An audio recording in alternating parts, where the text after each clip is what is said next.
Hai all, hari ni sis mau tunjuk cara sis masak kita punya steak dari Lamborghini Subang Jaya. Okay, so first kita rendam daging kita dulu bagi lembut.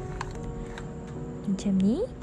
Tumbuk bawang putih, lada hitam sikit, dan kita sapu dekat daging kita ni supaya dia serap. Dan kita letak lagi black pepper sama sos tiram, kacau, oregano leaf sikit biar dia wangi, dan sedikit kicap lagi guys.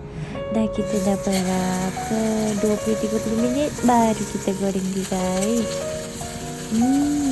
Letak butter lagi bagi dia harum sedap.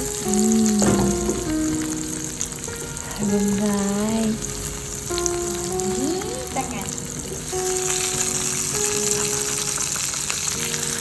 Ini make sure dia masak depan belakang tepi. Dah siap. Dan kita potong-potong cantiknya guys.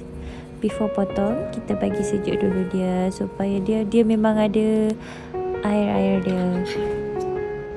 Yummy. Dah siap guys. Kita cicah dengan air dia tadi tu sebab kita tak sempat buat sos. So ala kadar ya. Sedapnya.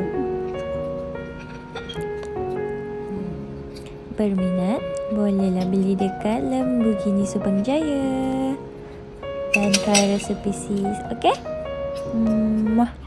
Thank you.